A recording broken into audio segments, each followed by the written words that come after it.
السلام عليكم. الحمد لله رب العالمين. اللهم صل وسلم على محمد وعلى آل محمد. اللهم فقهنا في الدين وعلمنا التأويل واهدنا إلى سواء السبيل. اللهم وفقنا لما تحب وترضى واجعل آخرتنا خيرا من الأولى. رضينا بالله ربا وبالإسلام دينا وبمحمد نبيا. أعوذ بالله من الشيطان الرجيم.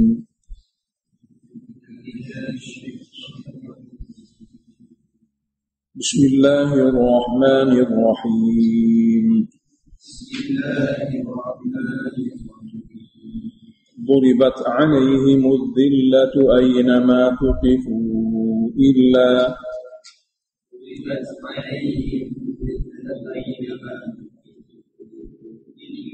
إلا بحبل من الله وحبل من الناس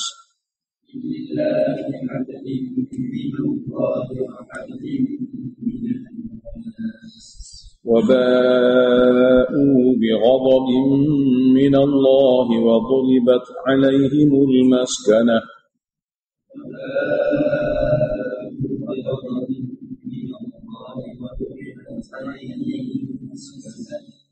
ذلك بأنهم كانوا يكفرون بآيات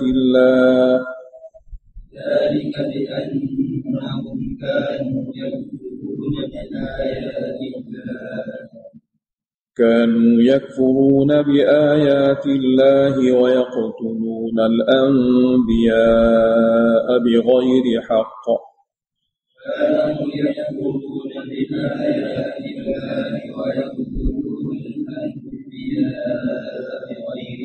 ذلك بما عصوا وكانوا يعتدون.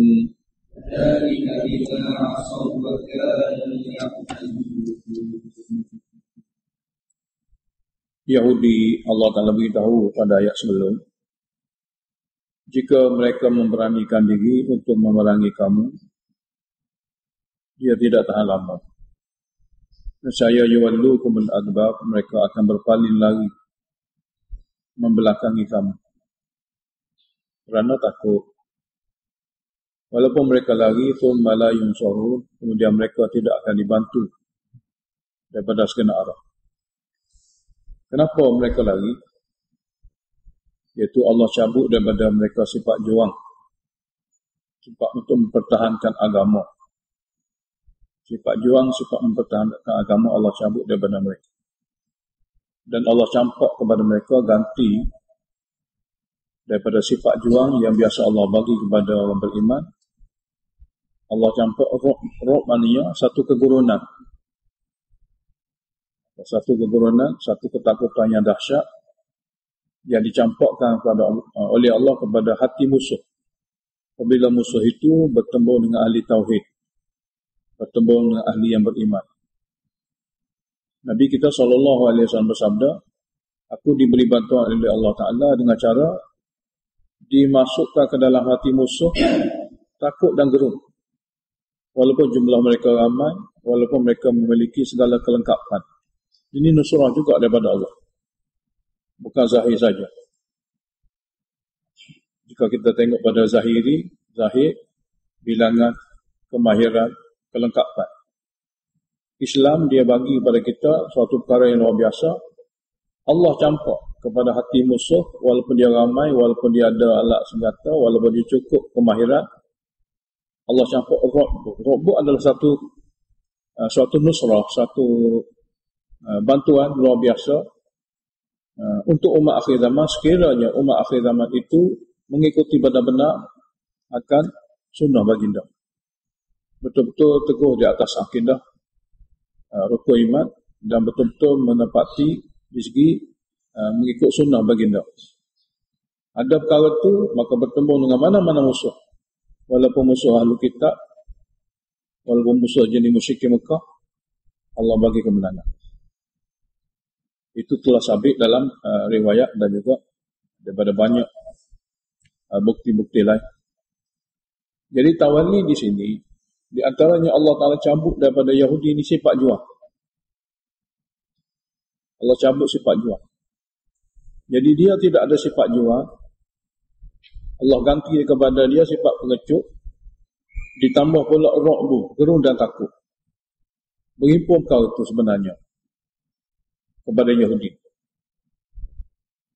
Kepada Yahudi. Yang ni kepada orang beragama jenis Yahudi ni semua gitu.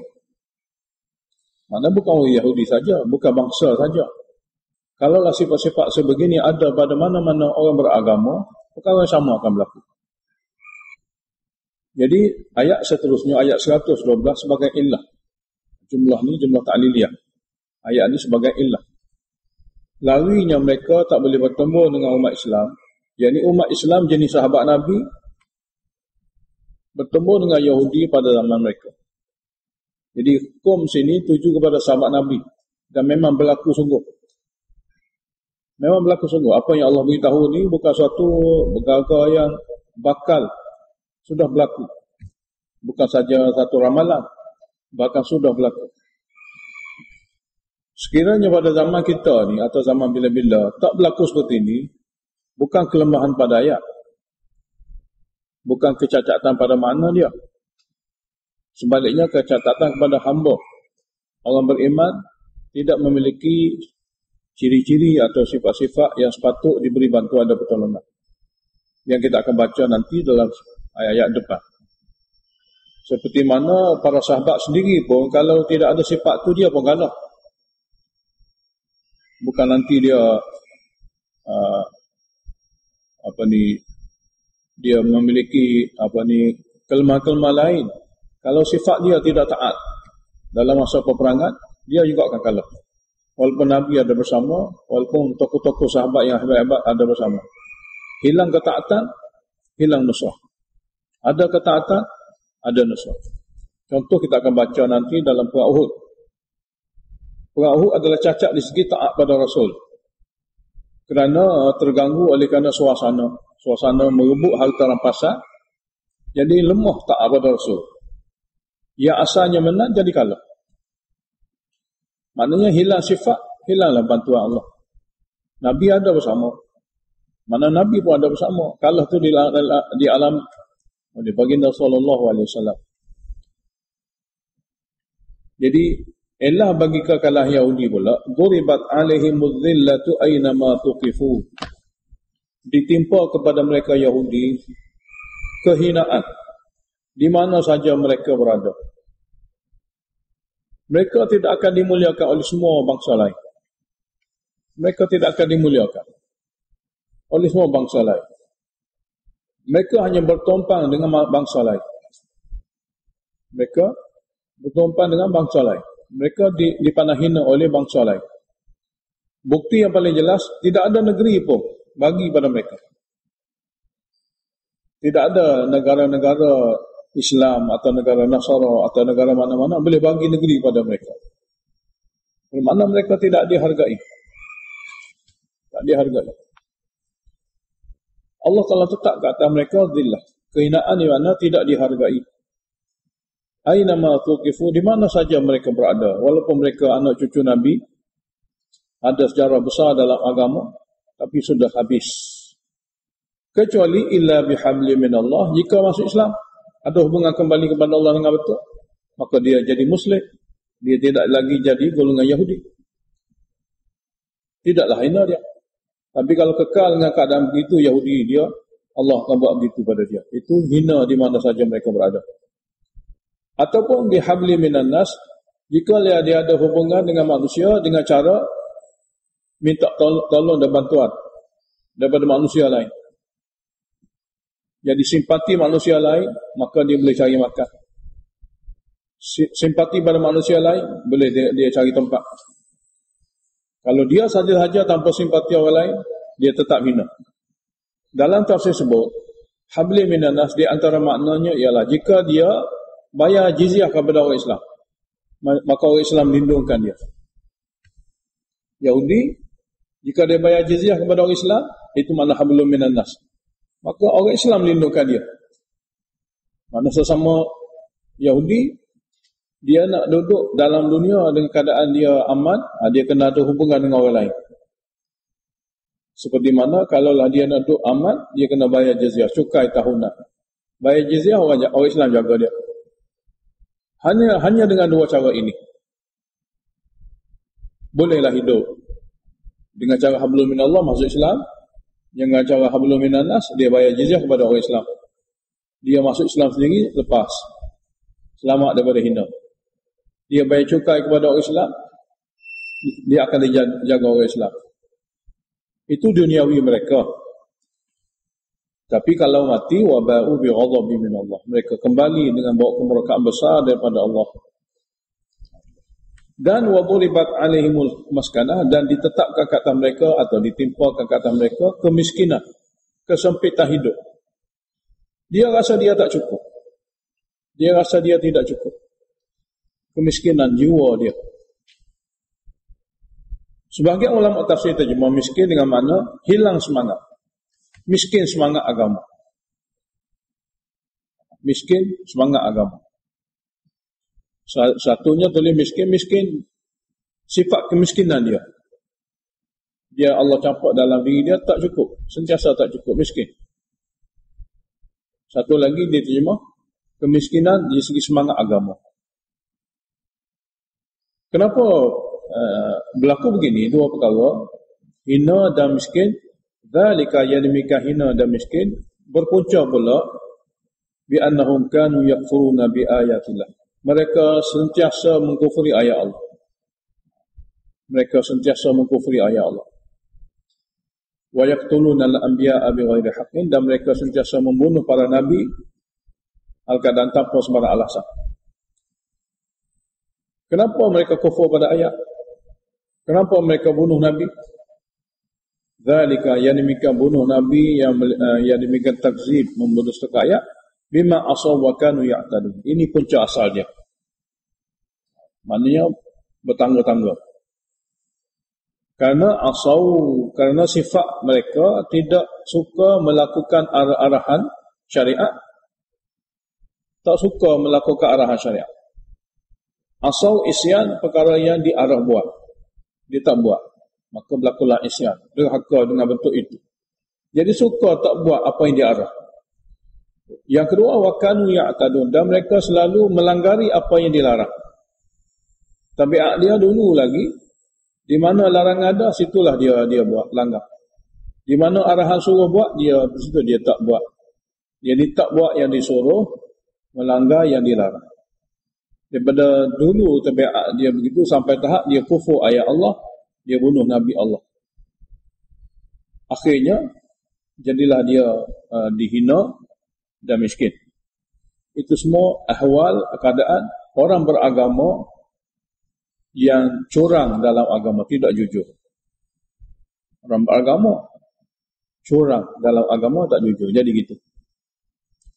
Adakah semua Yahudi seumpama itu? Allah beritahu laisu sawa, mereka semua tidaklah sama. Ada segelintir Yahudi hebat yang beriman, yang ikut Nabi akhir zaman, yang zahir batin dia dan malam siang dia ikut syariat. Memang hebat. Jadi laisu sawa, yakni memberi arti kepada kita bukan bangsa sangat, bukan bangsa Yahudi. Sifat-sifat keyahudian tu kalau berlaku pada mana-mana orang lain akan ditimpa hukuman yang sama. Sebab itulah bangsa Yahudi pun bila dia berubah, dia boleh berubah, maka dia jadi manusia yang hebat. Manusia yang hebat. Yang ini Allah Ta'ala tidak ada pilih kasih. Bukan kerana keturunan, bukan kerana bukan kerana bahasa, bukan kerana bangsa, tidak.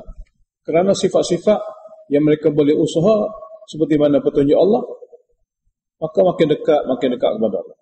Kalaulah dia menjauhi sifat-sifat yang Allah Ta'ala turunkan, maka dia daripada keturunan yang baik pun akan dibuang dan ditolak oleh Allah. Sebab tu Allah beritahu laisu sawa, bukan semua Yahudi ni sama. Ada Yahudi ni lebih baik, bagus, banyak lagi daripada orang Islam biasa kalau dia masuk Islam. Jadi Allah beritahu dia ada berapa sifat? Dia ada sini 7 sifat. Kalaulah Yahudi itu memiliki 7 sifat ini, apabila dia masuk Islam, memang hebat. Dan 7 sifat ini bukan untuk Yahudi saja, untuk siapa saja. Jadi pada ayat ini bermakna bukanlah golongan atau bangsa itu sebenarnya yang dimurkai, tapi sifat yang ada pada bangsa itu. Sifat itulah yang Allah murka. Bermakna kalaulah pembaca Al-Quran didapati sifat Yahudi ni ada pada mereka, Allah buat sama. Sebab Al-Quran ni Yahudi tak baca Al-Quran. Kita yang baca, kita yang Islam dia baca. Jadi kita duk baca sifat yang boleh jadi berlaku pada kita. Jadi kalau kita duk baca ayat-ayat, mereka tak pernah baca Al-Quran. Kalau ada kitab mereka buat. Jadi Al-Quran untuk ahli Al-Quran yang baca Al-Quran. Jadi siapa yang baca Al-Quran? Kita semua orang Islam. Jadi perihal Yahudi yang Allah beritahu kepada ahli Al-Quran, supaya kamu jangan jadi beragama seperti ini. Ini pun orang agama ni, orang seperti kamu juga, tapi dah sampai tahap ni. Jadi kamu bacanya sebagai suatu pengajaran. Kita nak ikut pengajaran ni, mana nak belajar daripada pengajaran ni, berminta kepada Allah, ghairil maghdubi alaihim, hari-hari ghairil maghdubi alaihim, kerana telah dizahirkan oleh Allah Ta'ala sifat-sifat mereka yang buruk. Jadi Allah kata laisu sawa, mereka semua tak sama. Min ahlil kitab, ada di antara ahlil kitab ummatun qaimah, umat yang istiqamah, teguh sungguh dalam agama dia. Sini qaimatun, i'tiqad dia pun teguh, amal dia pun teguh. Umat apabila istiqamah, tak goyah, tak berubah, dia jujur, akan terbina daripada itulah kehebatan. Lalu dihuraikan qaimah itu apa dia? Jadi umat yang istiqamah, umat yang teguh di segi akidah, umat yang teguh di segi amal, umat yang teguh di segi sifat. Lalu dihuraikan oleh Allah Ta'ala kepada 7 sifat umat qaimah. Kamu pun kalau ada sifat ini sama. Bukan untuk bangsa-bangsa, untuk semua bangsa. Bukan untuk Yahudi saja. Jadi ayat ini juga nak beritahu Allah tak ada pilih kasih. Maka Allah Ta'ala tengok pada sifat hamba yang berusaha. Allah beritahu 7, yatluna ayatillah, bermula dengan ayat Allah. Tilawah ayat Allah. Ana al-laili, sepanjang malam. Untuk dibacanya siang hari. Dia baca malam hari sebagai munajat, dia baca siang hari sebagai tabligh. Daripada mana? Daripada Nabi sendiri. Nabi cara dia baca begitu. Bukan cara baca lain. Cara baca lain dia jadi lain. Cara baca Nabi Muhammad SAW itu cara betul. Jadi yatluna ayatillahi ana alai. Mereka jenis juga baca ayat-ayat Allah sepanjang-panjang malam sebagai munajat dengan Allah, dan dia praktik perkara itu siang hari ataupun dia hayatinya siang hari dengan cara mentabligkannya kepada hamba Allah yang lain. Dia baca pula wahum yasjudun. Sifat yang kedua, hal keadaan dalam solat. Tidak disebut solat, disebut sujud, kerana dalam solat itu perihal sujudlah paling rendah diri kepada Allah. Memang dia tunjuk sungguh kepada Allah Ta'ala tanpa dilihat oleh sesiapa, sebab dia tahajud. Dia ni hina sungguh kepada Allah Ta'ala.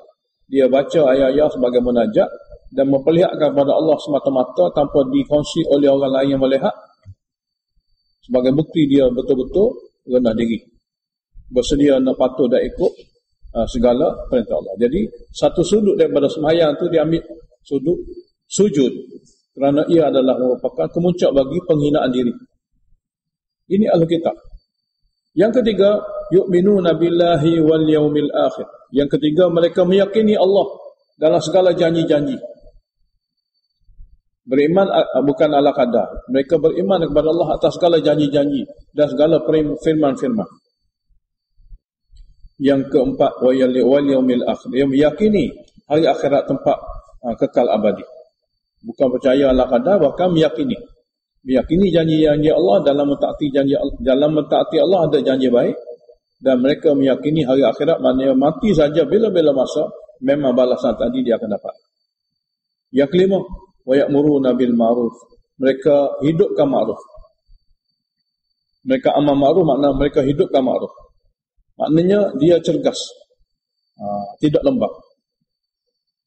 Hidup ni adalah perkara yang ada dalam kitab, hidupkan kepada hamba-hamba. Sebab wahyu adalah suatu teori yang akan diamal oleh manusia. Jadi menghidupkan makhluk supaya perkara dalam kitab ini dihidupkan. Cuma amar ma'ruf dia ada dua kategori. Satunya wajib. Jika amar ma'ruf itu benda wajib, maka wajib amar ma'ruf.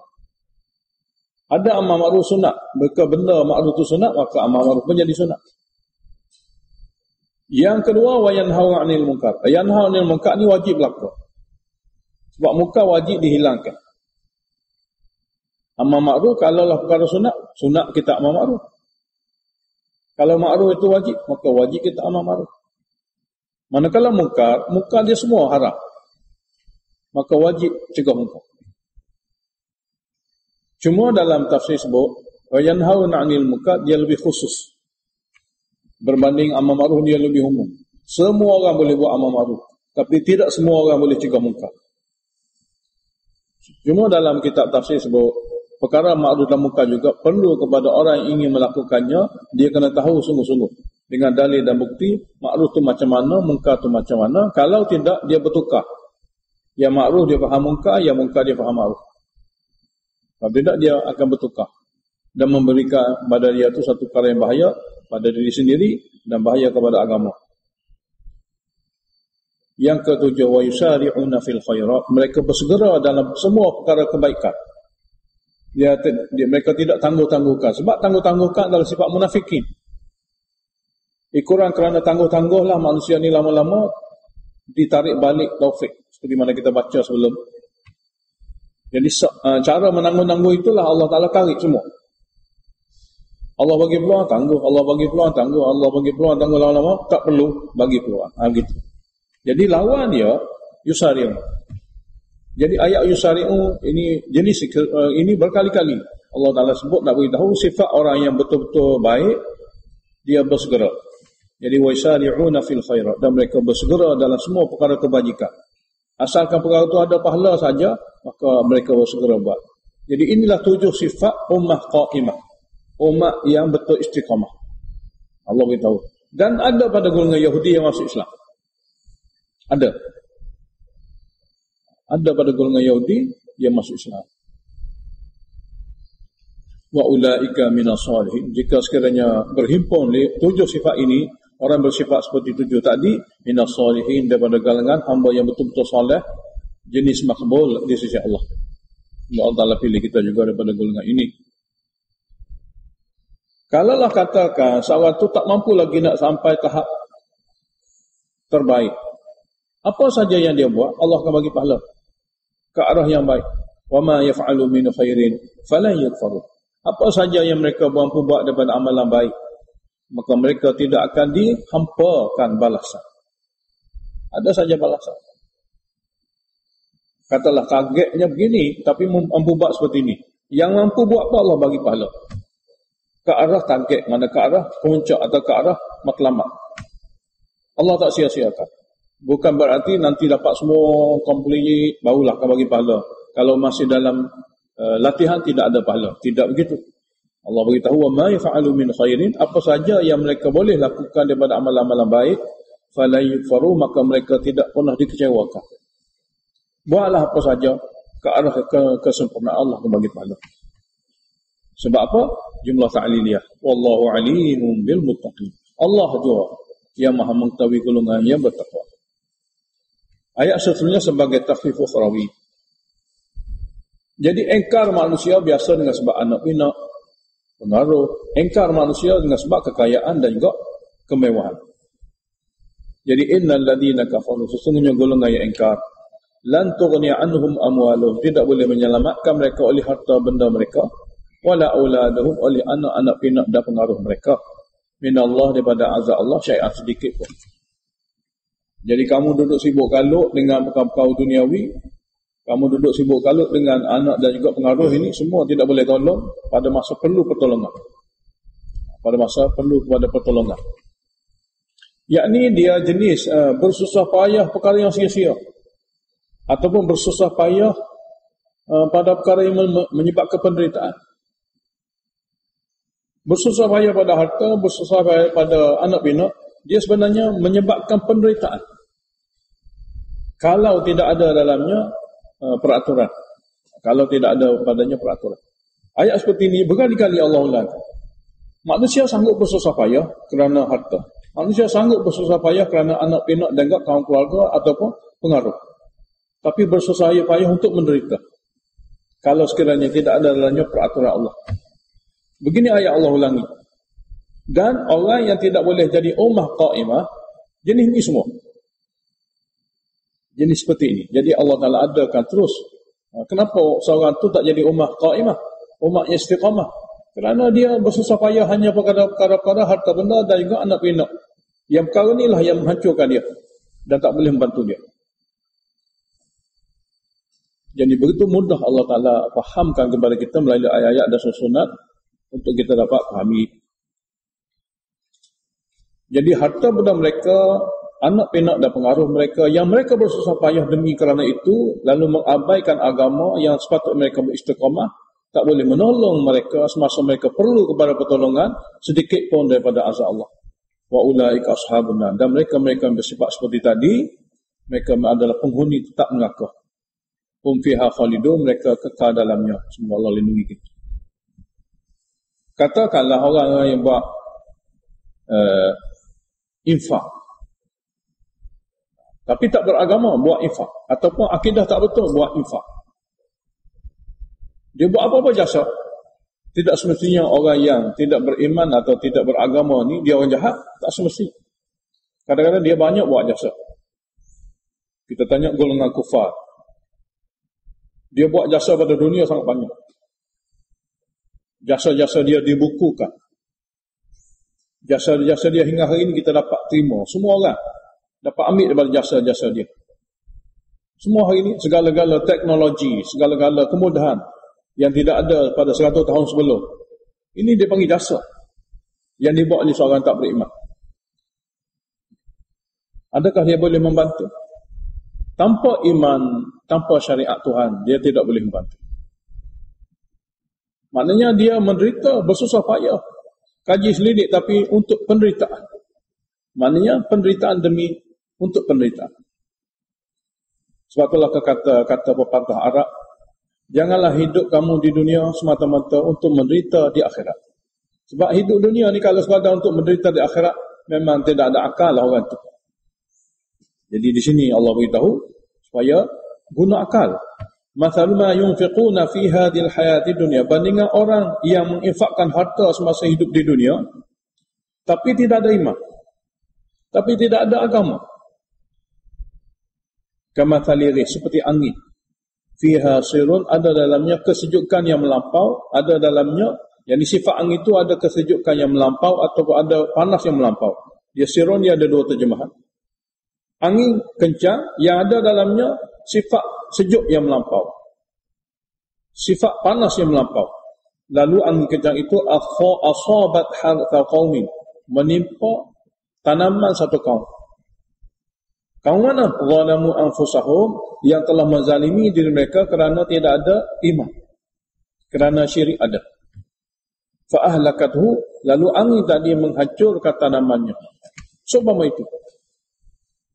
Makna dia bersusah begitu lama, jasanya terpahat dan diguna jasanya, berfaedah jasanya pada orang lain. Orang yang mendapat faedah pada jasanya muslim kafir semua. Tapi apabila sampai ke akhirat, ahlakathu, seumpama satu angin yang sejuk atau panas menghancurkannya. Dia angin campur dengan panas, dia nyala-nyala dengan sebab angin cepat nyala. Sebut kata angin campur dengan panas. Kalaulah menyalanya bangunan terbakar, tak ada angin, lambat sikit. Kalau ada angin, cepat. Sebab angin mempercepatkan hancur. Sini Allah beritahu, fa'ahlakatuhu, angin tadi telah membinasakan tanamannya. Mari soalan, Allah zalim.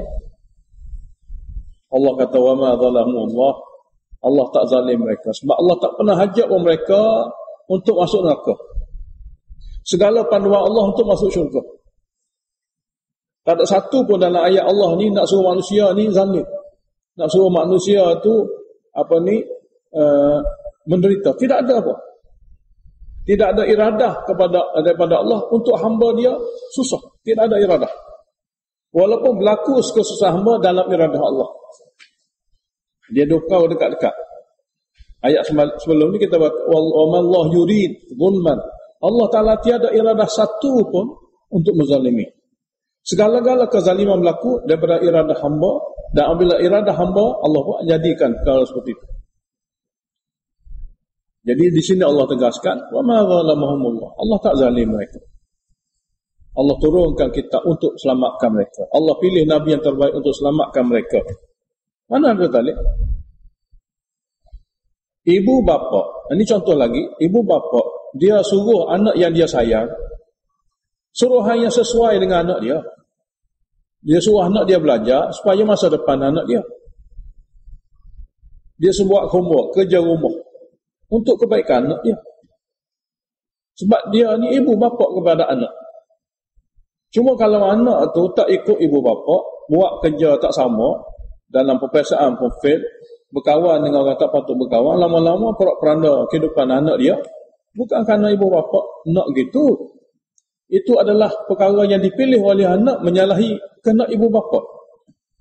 Ya, kita takkan kata ibu bapa salah. Bukan salah asuhan. Bukan, bahkan salah pemilihan daripada anak itu sendiri. Mudah, cara dia mudah. Jadi ibu bapa nak supaya kejayaan cemerlang bagi anak-anak dia. Sebab itulah segala-gala apa yang dia buat untuk anaknya. Tapi apabila pilihan anaknya tidak seperti itu, jadi kalaulah kata ibu bapa, dia kecewa. Jadi segala apa yang dialami oleh anaknya kerana tak ikut segala nasihat yang baik daripada ibu bapa, jadi kecewalah ibu bapa. Mana dikatakan zalim? Lainlah kalau segala-gala arahan, segala-gala suruhan ibu bapa untuk menyusahkan anak, maka memang zalim. Tapi mana ibu bapa jenis itu? Ibu bapa yang matang, ibu bapa yang baik, dia nak daripada anaknya kebaikan. Jadi di segi akal, sesama kamu pun kamu boleh fikir. Jadi Allah Ta'ala menurunkan wahyu. Allah bagi kepada kamu akal. Allah tak bebankan segala-gala sebelum balik. Kalau kamu tak mampu buat, apa yang mampu? Kalau sakit, tak apa, ganti. Semua ini dalam syariat adil. Sesuai untuk fitrah. Sebab tu di sini Allah beritahu, "Wa ma zalamuhumullah." Dan Allah tidak menzalimi mereka, walakin anfusahum yadhlimun. Akan tapi mereka lah yang menzalimi diri mereka sendiri. Itu cara Allah Ta'ala. Setelah begitu golongan Yahudi, teruknya dia, maka janganlah orang Islam ambil dia sebagai penasihat. Jangan sekali-kali. Jangan sekali-kali gaji kau orang ni sebagai penasihat. Jangan sekali-kali ambil dia sebagai pegawai sulit. Jangan sekali-kali. Ya ayyuhalladzina amanu la tattakhidhu bitanatan min dunikum. Wahai yang beriman, jangan sekali-kali kamu mengambil pegawai sulit kamu, penasihat peribadi kamu, bukan daripada kamu. Bitanah adalah orang yang kita merahsiakan sesuatu kepada dia sahaja. Orang lain-lain tak tahu. Itu bitanah. Orang lain tahu perkara-perkara biasa, tapi untuk seseorang tu dia beritahu juga. Dia beritahu juga. Yang dia tidak beritahu pada orang biasa-biasa yang lain. Maka orang yang dipilih dipanggil bitanah. Jadi janganlah kamu mengambil bitanatan min dunikum, orang yang dipercayai kepada kamu, orang yang menjadi penasihat sulit kamu, yang bukan daripada kamu. Yang bukan daripada kamu. Walaupun dia kata dia cerdik pandai, dia ada berbagai-bagai degree dan sebagainya, itu adalah perkara zahir. Apabila bukan daripada Islam, bukan daripada orang beriman, ingat, la ya'lunakum khabala, dia tidak jemu-jemu, tak berhenti-henti, akan menyusahkan kamu. Sini Allah beritahu, la ya'lunakum khabala. Oleh kerana dia tu jenis orang jahat, ada segala degree pun dia jahat. Dia guna segala kemahiran dia untuk menyusahkan kamu. Allah kata sini, la ya'lunakum, dia tak pernah jemu-jemu, dia tak pernah berhenti pun. Dia tak pernah ada cuti pun untuk menyusahkan kamu, untuk menimbulkan kesusahan kamu pada akhirnya. Khabala dengan mana fasada. Allah beritahu perkara yang kedua yang ada pada mereka yang bukan kamu ni, waddu ma'anitu, mereka ingin sangat-sangat daripada hati mereka perkara yang memenatkan kamu, perkara yang menyusahkan kamu, baik perkara duniawi maupun perkara ukhrawi. Yang ketiga, qad badatil baghdha'u min afwahim, sesungguhnya telah timbul, telah zahir kebencian mereka daripada cakapan mereka. Dia tak boleh nak sabar apabila tak sefahaman, tak seagama. Kalau kita cakap tajuk tauhid saja, dia akan ada kritikan-kritikan yang membawa kepada dia tak setuju tauhid. Kalau kita cakap tajuk sunnah, akan lahir daripada lidah dia perkara-perkara yang menimbulkan tak minat dia perkara sunnah. Akan zahir. Sesungguhnya telah zahir kebencian daripada mulut-mulut mereka, daripada petutur-petutur mereka, sebab mulut adalah alamat bagi apa yang ada dalam hati. Sebab lisan ni yu'abiru amma fi dhamir. Lisan adalah di lidah, dia mentafsirkan apa yang terkandung dalam jiwa. Dia tak boleh sabar. Kemudian Allah Ta'ala beritahu apa yang dia tersasul, katakanlah dia nak sembunyikan kebencian itu, tapi kadang-kadang Allah zahirkan. Dalam hati dia memang banyak lagi. Allah kata, wa ma tukhfi suduruhum akbaru. Apa yang masih tersimpan lagi kebencian dalam hati itu sangat banyak.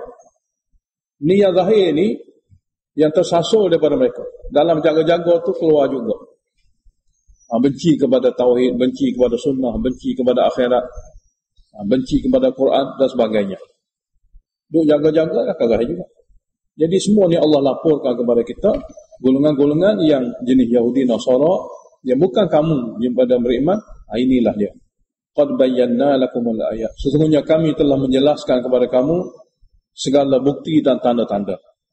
In kuntum ta'qilun, sekiranya kamu jenis orang berakal, yang boleh berfikir, yang waras berfikir, fikirlah baik-baik. Jangan buat mudah. Tapi kalau buat mudah juga, mana macam tak ada akal lah. Jadi apabila berlaku sesuatu, fala talumuni, kamu jangan cela aku saja, kata syaitan. Walumu anfusakum, kamu cela kat diri kamu sendiri. Aku hanya bagi tarif saja untuk perkara-perkara yang karut, dan kamu ikut. Jadi dalam ayat surah Ibrahim kita akan jumpa, ha antum ulai tuhibbunakum, kamu ni semua suka sangat kepada mereka, wala yuhibbunakum, mereka sebenarnya tak suka pada kamu. Jadi dalam ni kamu minat pada mereka, dalam mereka tak minat pada kamu. Mereka bersendiwara kepada kamu. Kamu sudah menyatakan sesuatu dengan cara ikhlas kepada mereka. Sebab apa? Sebab kamu orang baik, mereka orang jahat. Orang jahat bersendiwara, dia munafik. Orang baik, dia ikhlas.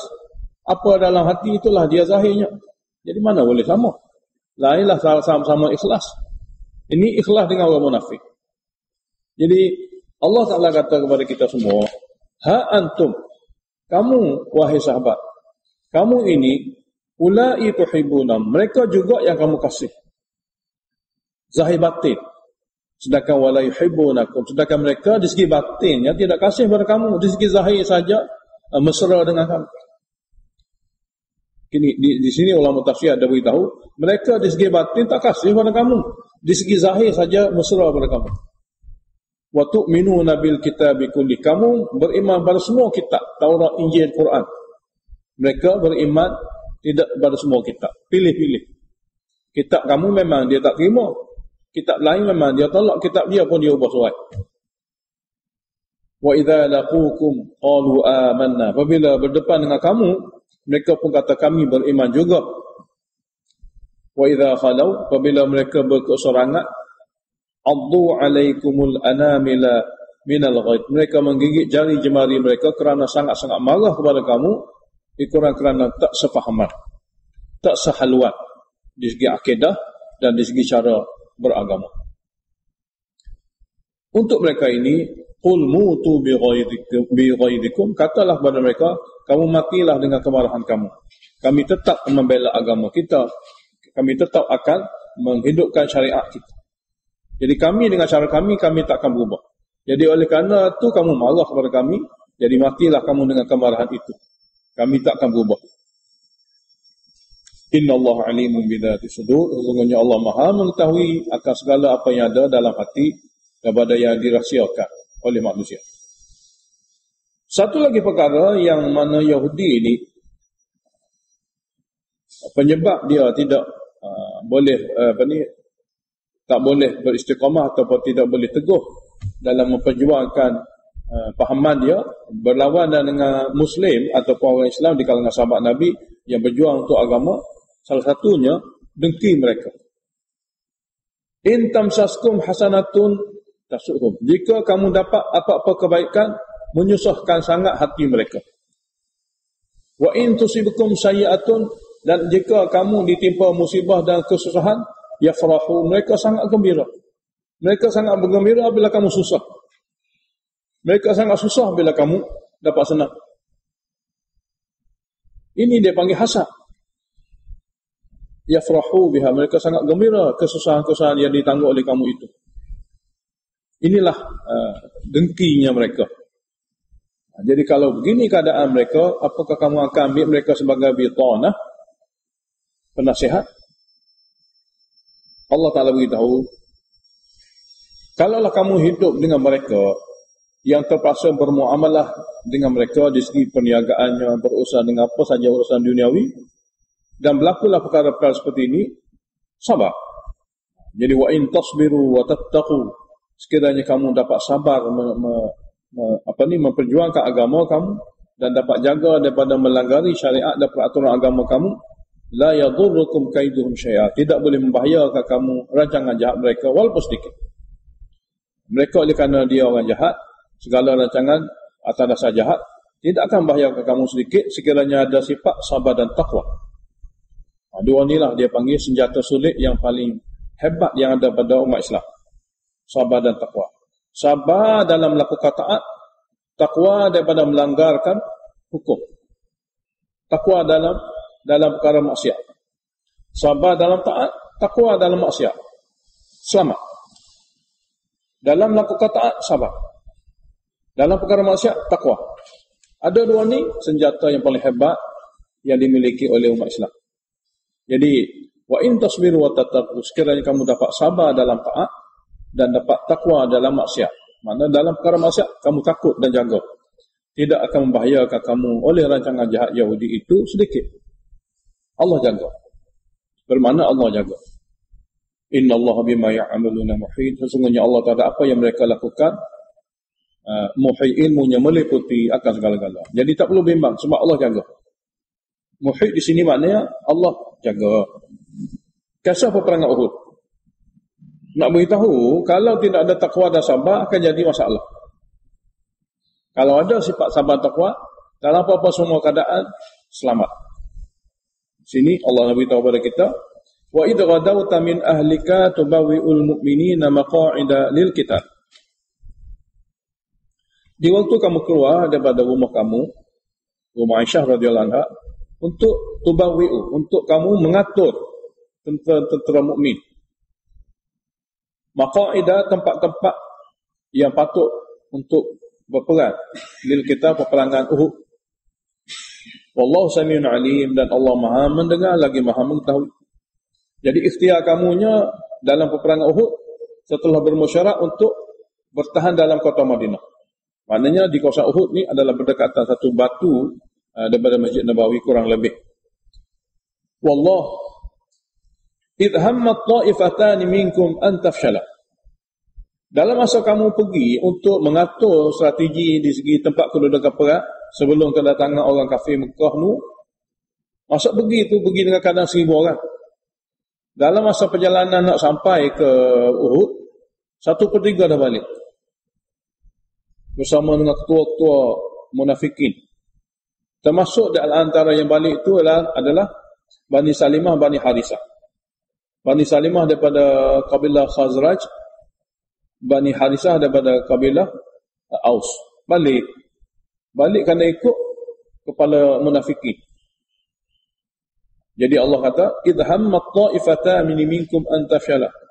Ketika ingin dua kumpulan, iaitu Bani Harithah daripada Aus dan Bani Salimah daripada Khazraj, minkum daripada orang beriman, an tafshala, ingin mundur, meninggalkan medan kerana terpengaruh dengan kata-kata munafik. Tapi wallahu waliyuhuma, dan Allah Ta'ala melindungi dua kumpulan ini. Dia tidak jadi munafikin, cuma berlakulah sesuatu pada masa permulaan perang Uhud, dia balik.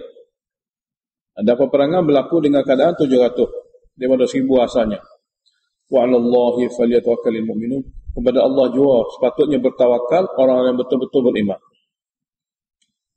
Jadi apabila Nabi telah arahkan, tempat telah disediakan, tawakal saja kepada Allah.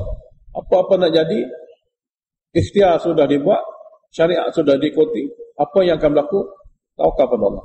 Jadi mereka ni tak bertawakal.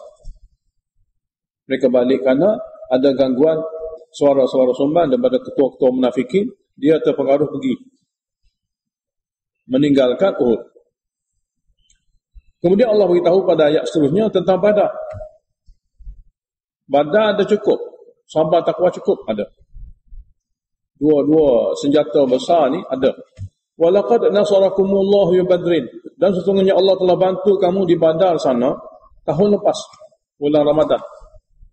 Wa antum adillah, hal keadaan kamu semasa di Badar tu adillatun, mana qalilatun, sangat-sangat sedikitnya bilangan kamu dengan tidak ada kelengkapan yang cukup. Dahlah 313 orang lawan 1000, alat pun tidak ada. Keluar untuk menghalang perniagaan, tiba-tiba tukar menjadi peperangan di medan.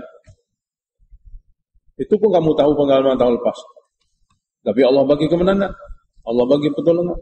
Allah Ta'ala adakan begitu nak beritahu, Allah apabila dia nak tolong, dia boleh tolong dengan apa saja suasana. Asalkan ada pada golongan itu takwa dan sabar. Oleh kerana itu, fattaqullah. Kamu semua, maka kamu semua hendaklah takut sungguh kepada Allah dengan jaga hukumnya. La'allakum tashkurun. Semoga kamu dapat bersyukur di atas segala nikmat. Di antaranya bantuan Allah hal keadaan kamu sedikit. Semasa keluar Badar, masa keluar untuk berperang di Badar sana, kamu berdoa kepada Allah. Nabi kamu berdoa kepada Allah.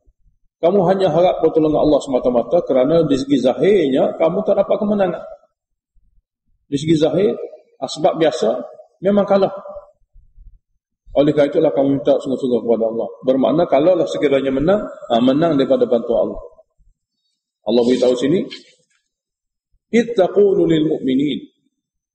Dengan wahyu daripada Allah setelah doa dibuat, ketika kamu kata kepada orang mukmin melalui wahyu Allah, alan yakfiyakum, tidak cukupkah kamu wahai mukmin semua, ayyumiddakum, membantu kamu, rabbukum oleh Rabb kamu, bi 3,000 dengan bantuan 3,000 malaikat, dengan bantuan 3,000 daripada golongan malaikat. Kamu hanya 313 manusia. Tak cukupkah jika Allah nak bantu kamu dengan 3,000? Lawan musuh kamu 1,000. Munzalin, dia akan diturunkan. Janji Allah akan diturunkan. Kenapa tidak cukup? Bahkan memang cukup. Lebih daripada cukup. Dikurang kerana ada sabar dan takwa. Tapi in tasbiru wa tattaqu, sekiranya kamu sabar lagi dan takwa lagi, wa ya'tukum min fawrihim hadha, dan datangnya musuh untuk menyerang kamu dengan tambahan yang secara mengejut daripada sana. Sekiranya datang kepada kamu daripada musuh kamu secara mengejut, maknanya daripada 1,000 mereka ni, jikalau ada lagi bantuan daripada bandar Mekah sana, ada lagi 1,000 atau 2,000 mari, jika ada lagi begitu, contohnya yumdidukum rabbukum, Rabb kamu akan bantu kamu bi 5,000 dengan ditambah 5,000 para malaikat, bi 5,000 minal malaikati musawimin. Allah Ta'ala akan tambah untuk menggembirakan kamu dengan 5,000 dari kalangan malaikat yang sudah berkelengkapan, berseragam tentera. Musawimin adalah berkelengkapan, berseragam tentera. Allah Ta'ala bagi tahu nama malaikat, bagi tahu golongan malaikat ni tujuan apa? Wa ma ja'alahu Allah, tidaklah Allah Ta'ala jadikan bantuan daripada golongan malaikat illa busyra lakum, melainkan berita gembira untuk kamu, kamu akan menang. Marilah kumpulan musuh banyak, ramai mana sekalipun, kamu akan menang. Kenapa? Kalau mereka mari 1,000, kita bagi 3,000 mereka. Jika mari 1,000 lagi atau 2,000 lagi, kita bagi 5,000 mereka. Walitatma'inna qulubukum, supaya tenteram hati kamu, kerana kamu biasa tenteram dengan asbab. Kamu biasa tenteram dengan apa yang kamu dapat tengok sendiri. Wa man nasru, dan tidaklah kemenangan sebenar illa min indillah, melainkan datang terus daripada sisi Allah. Ada mereka atau tidak ada mereka, tidak penting. Al-Azizil Hakim, yang maha perkasa lagi maha bijaksana. Jadi pertolongan asalnya daripada Allah. Bantuan-bantuan zahir daripada mereka ini untuk memberi ketenteraman kepada kamu. Dan tujuan peperangan itu liyaqta'a tarafan min alladhina kafaru, untuk membuang sebahagian daripada orang kafir yang degil. Kepala-kepala pengak mereka, kepala-kepala pemimpin yang besar mereka itu telah dibuang dalam perang Badar. Lebih kurang 70 orang dan mati, termasuk Abu Jahal. Supaya Allah Ta'ala boleh membuang sebahagian daripada orang kafir yang tak patut dihidupkan. Au yakbitahum, atau Allah melemahkan mereka dengan mengalahkan mereka. Dengan cara itu mereka jadi hina. Mana cakap besar, tapi akhirnya kalah. Fayanqalibu khaibin, lalu kembali mereka setelah kalah dari medan Badar, kecewa kerana mereka tak capai kemenangan. Ayat seterusnya mengenai perang Uhud. Jadi Uhud, Badar, Uhud. Dalam perang Uhud, Hamzah radhiyallahu anhu dibunuh dan dicincang. Hidungnya dikerak, telinganya dikerak, perutnya dibelah. Dalam riwayat kata hati jantungnya dimamah oleh hindun. Lalu Nabi tengok. Nabi kata, demi sekiranya Allah bagi kemenangan pada kali kedua, satu kali nanti, Nabi akan buat seperti ini kepada 30 orang mereka. Nabi kata begitu. Kerana nak marahnya apa yang dibuat oleh orang kafir Mekah kepada pak saudara dia Hamzah. Dalam peperangan Uhud juga, pembawa bendera perang Mus'ab bin Umair juga terbunuh syahid, dan bendera itu digantikan oleh Sayyidina Ali untuk memegangnya. Pada masa Nabi berdoa melanak mereka ini, Allah Ta'ala beritahu, mana dalam riwayat mengatakan daripada asbab nuzul, Nabi kita sangat sedih.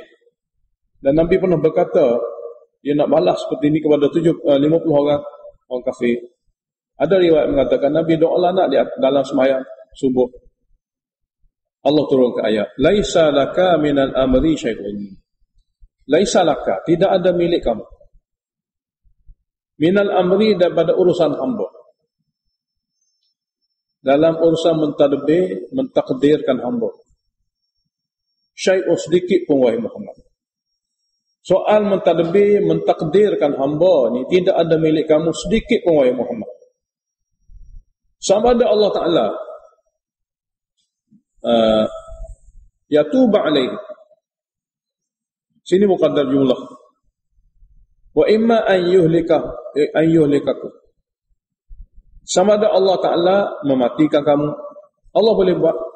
Au yatuba alaihim, atau Allah Ta'ala terima taubat mereka, Allah boleh buat. Au yu'adzibahum, ataupun Allah akan azab mereka di akhirat, Allah boleh buat. Itu adalah hak Allah secara mutlak.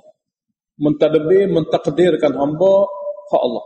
Fa innahum zalimun, Allah nak mengazabkan mereka dalam neraka pun, mereka tu Allah boleh buat kerana mereka memang zalim. Tapi Allah Ta'ala bagi peluang pada mereka pada tahun-tahun seterusnya, yang akhirnya pada tahun 8 Hijrah, rupa-rupanya mereka ini semua dapat hidayah. Segelintir daripada penduduk Mekah mati, kumpulan besar mati dalam perang Badar, diikuti dengan kumpulan-kumpulan lain yang mati dengan cara berbagai-bagai. Tapi majoriti orang Mekah yang pernah berperang berkali-kali itu, semua dapat hidayah pada tahun 8 Hijrah. Bukan saja dapat hidayah, menjadi pengikut tegar pejuang yang sebenar bagi Islam. Jadi Allah beritahu kepada Nabi, Laisa laka minal amri syai'un. Tidak ada milik kamu daripada urusan hamba sedikit pun. Dia nak tadbir macam mana, dia nak takdirkan macam mana, dia nak buat macam mana, itu hak dia. Tugas kamu hanya mentabligkan wahyu dan menyampaikannya sahaja. Lain-lain itu Mentakdirkan hamba, mentadbirkan hamba itu milik Allah. Walillahi ma fis samawati wa ma fil ardh. Dan milik Allah lah apa saja di lapisan langit, bukan hamba saja. Apa saja di lapisan langit, wa ma fil ardi, dan apa saja di bumi ini.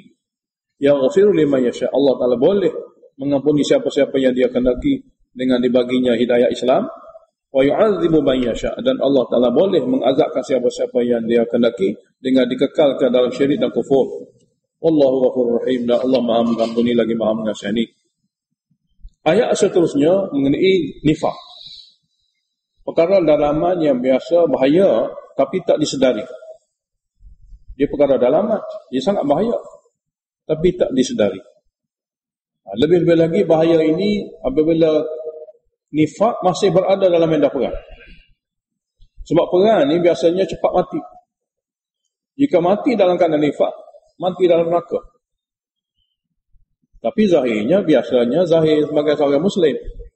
Cuma nifaq adalah dalaman. Jadi sangat-sangatlah diambil kira. Kalau nifaq tidak dibasmikan dengan betul-betul, maka dalam medan perang, munafik apabila mati dalam keadaan azab. Oleh kata, ya ayyuhalladzina amanu la ta'kulur riba adha'afa mudha'afa. Wahai yang beriman, janganlah kamu tamak pada harta dengan mengambil riba berganda-ganda. Ayat ini adalah ayat yang pertama turun mengenai riba. Ayat yang kita telah baca sebelum ini dalam surah Baqarah, ayat selepas ini. Ini adalah ayat pertama. Jangan kamu ambil riba dengan berganda-ganda. Kalau ambil sedikit, tidak bermaksud begitu. Sebab maksud riba adalah nak melebihkan keuntungan dari hari ke sehari demi sehari, dari masa ke semasa. Orang buat riba adalah nak mendapat untung lebih dalam masa yang sangat singkat. Kalau dulu dia dapat untung 5%. Lepas setahun dia nak dapat untung 10%. Lepas dia setahun dia nak dapat 15%. Itulah cara riba. Lebih cepat masa, lebih banyak untung, itulah maksud bagi riba. Sebab dia fikir untung, dia tidak fikir halal, dia fikir untung. Boleh lipat gandakan untung, itulah kejayaan bagi riba. Dikira persen. Jadi janganlah kamu ambil riba, walaupun disebut makan, tapi semua perkara yang ada urusan riba. Janganlah orang beriman kamu ambil riba berganda-ganda. Sebab ini tajuk kepada tamak harta dengan cara tidak halal. Wattaqullah, dan takutlah kamu kepada Allah, la'allakum tuflihun. Mudah-mudahan kamu berjaya. Kurang kerana tamak harta lah nifaq muncul. Kurang kerana seronok untuk duduk di dunia lah. Nifaq ni adalah merupakan suatu perkara yang terbit kerana itu. Muncul kerana tamak dunia. Wattaqunna, dan takutlah kamu sungguh-sungguh kepada api neraka allati u'iddat lil muttaqin, yang disediakan sebenarnya khusus untuk golongan yang ingkar. Sebaliknya, wa ati'ullah wa rasul, kamu semua hendaklah patuh sentiasa kepada Allah dan Rasul. Dengan cara itu hilang dengan nifaq kamu. La'allakum turhamun, mudah-mudahan kamu dikasihani, diberi rahmat. Di antaranya dihilangkan sifat nifaq. Jadi takut pada Allah, takut pada Rasul dengan cara taat. Dengan cara taat pada Allah dan Rasul. Kemudian wasari'u ila maghfirah, bersegeralah kamu kepada bertaubat. Kerana dalam bertaubat itu ada keampunan. Jadi bersegeralah kamu kepada keampunan daripada Tuhan kamu dengan cara bertaubat dan meninggalkan larangan. Bersegeralah kepada natijah taubat, iaitu jannatin, syurga. Arduhas samawati wal ard, yang lebarnya langit bumi. Disebah pada pandangan orang duduk di dunia, paling besar langit bumi. Kalau beritahu benda-benda lain pun manusia tak boleh nak jadikan bandingan. Tasbih benda yang makul. Tasbih bandingan benda yang boleh kita jadikan dia bandingan. Kalau kita nak kata bandingan kepada benda yang orang tak pernah dengar, kita kata kepada budak, benda ni kecil seperti jarum. Jarum dia biasa tengok, betul. Kalau kita kata benda ni halus seperti atom, orang mengaji tahu lah, budak tak tahu. Jadi tasbih bandingan kena diberitahu kepada orang tahu mana benda tu. Barulah kena, barulah makul. Jadi bagi masyarakat Arab, masyarakat hari ini pun sama, yang paling besar bagi manusia langit bumi. Lain-lain itu dalam langit bumi. Jadi Allah nak beritahu kepada hamba syurga yang Allah bagi untuk satu orang manusia. Bumi hari ini kita hidup berkongsi dengan 7 bilion manusia. Bukan semua bumi. Bandar-bandar, kampung-kampung saja banyak lagi kosong. Allah Ta'ala beritahu, syurga, ardha, lebar dia saja, as-samawati wal ard, langit bumi, untuk satu orang manusia. Maka fikirlah wahai hamba, bagaimana besarnya syurga. Jadi tak perlulah kamu tamak di dunia hingga abaikan agama. Tak perlu kamu tamak pada dunia sehingga jadi nifak, lalu abaikan agama. Uiddat lil muttaqin, syurga seperti itu disediakan bagi orang yang dapat jaga hukum Allah Ta'ala, dapat takut pada Allah. Siapa dia golongan yang muttaqin? Alladzina yunfiquna fis sarai wal dharra. Orang yang sentiasa menginfakkan pada masa senang, ketika berada, mana ketika keberadaan harta, wal dharra, ketika kesempitan, kekurangan harta. Wal kadhimin al ghaidha, dan sentiasa memendam perasaan marah apabila orang buat sesuatu yang tak adil. Wal afina 'anil nas, dan memaafkan daripada hati daripada terhadap kesilapan dan gangguan-gangguan orang ramai. Wallahu yuhibbul muhsinin, dan Allah Ta'ala suka kepada hamba yang memiliki sifat ihsan. Dia baik dan buat baik pada hamba yang lain.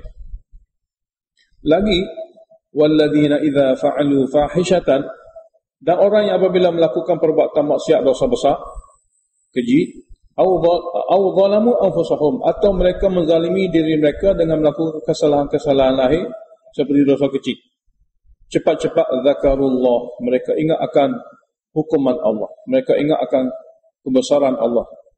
Fastaghfaru, lalu mereka cepat-cepat bertaubat dengan memohon kemaafan lidzunubihim, terhadap dosa-dosa mereka. Dan Allah yang boleh mengampuni dosa. Wa may yaghfiru dzunuba illa Allah. Tidak ada yang boleh mengampuni segala dosa itu kecuali Allah sahaja. Walam yusirru, dan mereka tidak terus-menerus melakukan dosa. Ala ma fa'alu, di atas apa yang mereka telah buat. Wa hum ya'lamun, sedangkan mereka tahu. Silap atau lambat saja bertobat, hukuman akan berlaku. Sekiranya ini amalan mereka, ulaika jazaohum maghfiratun. Orang-orang bersifat seperti tadilah. Pada ayat 133 hingga pada ayat ini, jazaohum, balasan mereka nanti adalah maghfiratun min rabbihim, keampunan yang besar daripada Tuhan mereka. Selepas dapat keampunan, wa jannatun, kebun-kebun syurga yang luas, tajri min tahtiha al-anhar, yang mengalir di bawahnya sungai-sungai, khalidina fiha, yang kekal dalamnya apabila masuk. Wa ni'ma ajrul amilin, dan sebaik-baik balasan bagi orang beramal adalah syurga. Ayat seterusnya sebagai takhwif duniawi. Qad khalat min qablikum sunan, telah berlalu sebelum kamu banyak peristiwa sejarah kehancuran kaum kerana derhaka. Fasiru fil ard, untuk mengetahui secara jelas, kamu boleh adakan safar di muka bumi ini, yang segala tempat-tempat itu diberitahu oleh Allah Ta'ala dalam kitabnya. Maksud safar dan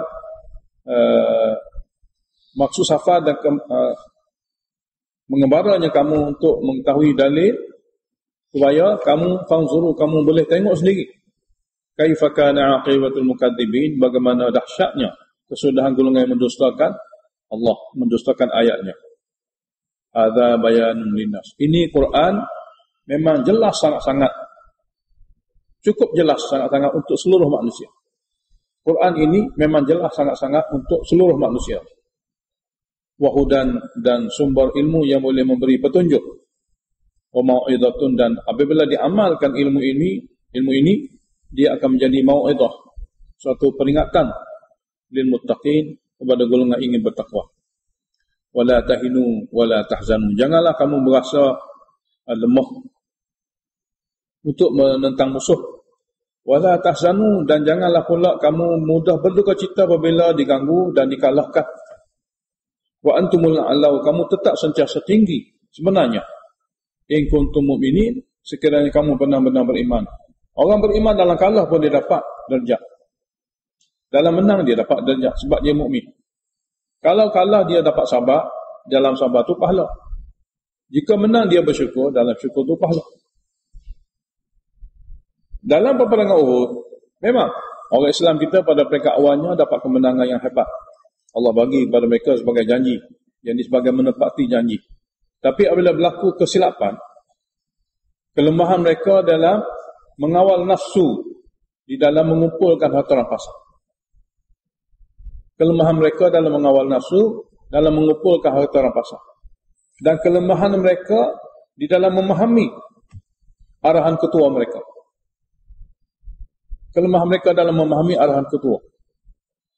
Kurang kerana itulah Allah Ta'ala tarik balik kemenangan. Lalu berlakulah serangan balas. Dan ramai di antara umat Islam yang luka, yang parah, sebahagiannya syahid, lebih kurang 70 orang. Jadi Allah beritahu, yamsaskun qarhun, sekiranya kamu ditimpa luka parah, faqad massal qawma qarhun mithlu, sesungguhnya kaum kafir yang memarahkan kamu, yang menyebabkan kamu luka parah dan mati itu juga telah mengalami luka yang sama seperti itu pada tahun sebelumnya, iaitu dalam perang Badar. Wa tilkal ayyam, menang kalah itu nudawiluha bainan nas, kami gilirkannya di kalangan manusia. Tapi kami gilirkan menang kalah ni kerana sebab-sebab lah. Sebab menang kerana jaga takwa dan sabar. Sebab kalah kerana tak jaga sabar dan takwa. Jadi kami gilir-gilirkan. Supaya apa? Di antara lain hikmah daripada kekalahan. Di antara lain waliya'lamallahu alladhina amanu, supaya Allah Taala boleh bezakan. Liya'lama sini nisbah pada Allah Taala supaya dia boleh yumayyiz, boleh bezakan. Sebab dia dah tahu pun dalam takdir dia semua. Jadi supaya Allah Ta'ala boleh bezakan alladhina amanu, orang-orang betul beriman tu siapa. Dan juga kelebihan juga wa yattakhidha minkum syuhada, supaya Allah Ta'ala boleh jadikan daripada peperangan Uhud tadi di kalangan kamu dapat mati syahid. Kalau tak mati macam mana nak panggil syahid? Jadi kena ada mati syahid. Jadi Allah adakan ini semua, kalah pun menang. Makna kalah pun menang. Ya, antaranya kematian orang Islam semua ahli syurga. Tahun lepas kematian orang kafir semua kekal dalam neraka. Sama-sama mati tapi berlainan keputusan. Wallahu la yuhibbul zalimin, dan Allah tidak suka kepada golongan hamba yang zalim. Lagi hikmah daripada kekalahan Uhud, waliyumahhisallahu alladhina amanu, supaya Allah Taala boleh membersihkan sungguh-sungguh orang-orang yang beriman dengan cara ujian-ujian seperti ini. Orang beriman dia tak main akal, dia hanya patuh pada wahyu. Dia akan didik akal dia supaya memahami wahyu. Itu orang beriman. Manakala orang munafik, dia utamakan akal. Dia tidak cuba nak memahami wahyu. Dia tidak cuba nak memahami sabdaan-sabdaan daripada baginda. Dia tak cuba untuk memahami firman-firman daripada Allah. Itu orang munafik. Jadi dengan cara ujian begini, Allah Ta'ala adakan tamhis. Tamhis maknanya cara pembersihan. Mukminnya sebenarnya begini. Apa saja suasana, dia akan tengok wahyu. Munafik dia tak begitu. Munafik apabila ada suasana, dia akan terikat dengan suasana. Dia akan guna akal sepenuh-penuhnya. Dia tak akan cuba nak mentadabburkan wahyu. Jadi tamhis berlaku. Jadi waliyumahhisallahu alladhina amanu, supaya Allah Ta'ala dapat membersihkan, menyucikan orang beriman tu macam mana dia. Wa yamhaqal kafirin, dan supaya Allah Ta'ala dapat menghapuskan golongan-golongan ingkar. Kita muzakarah sikit. Kita akan sambung. Muzakarah lebih kali 15 minit. Assalamualaikum. Bismillahirrahmanirrahim. Ayat ini adalah ayat zajrun, suatu teguran kepada golongan yang tidak berjihad, yakni yang meninggalkan amalan jihad. Tapi nak masuk syurga, Allah beritahu dengan bentuk teguran, am hasibtum an tadkhulul jannah, apakah kamu menyangka kamu boleh masuk syurga dengan cara mudah? Walamma ya'lamillahu alladhina jahadu minkum, sedangkan belum nyata kepada Allah Ta'ala alladhina jahadu minkum, siapa yang betul-betul berjuang di kalangan kamu. Sedangkan belum nyata bagi Allah Ta'ala orang-orang yang betul-betul berjuang di kalangan kamu. Dan belum nyata bagi Allah Ta'ala golongan yang betul-betul sabar dalam berjuang.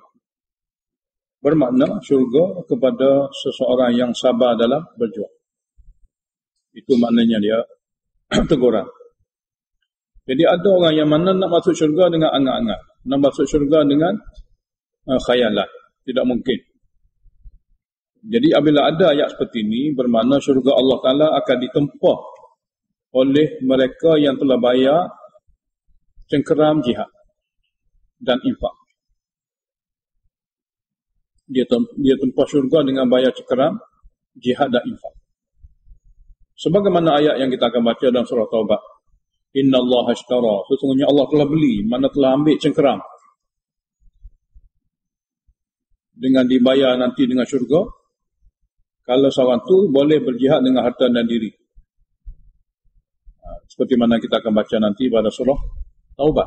Ayat ini adalah bentuk zajrun. Apakah kamu menyangka kamu boleh masuk syurga dengan mudah tanpa jihad dan infak? Walamma ya'lamillahu alladhina jahadu minkum wa ya'lam as-sabirin. Sedangkan belum nyata kepada Allah orang-orang yang berjihad, orang yang berjuang sungguh-sungguh di kalangan kamu, dan belum nyata kepada Allah orang yang betul-betul sabar dalam jihad di kalangan kamu. Kemudian Allah beritahu, walaqad kuntum tamannawna al-mauta min qabli an talqaw. Sesungguhnya kamu dulu berkeinginan untuk mati syahid. Maut sini mati syahid. Sebelum kamu menghadapinya, menghadapi peperangan yang ada dalam itu mati syahid.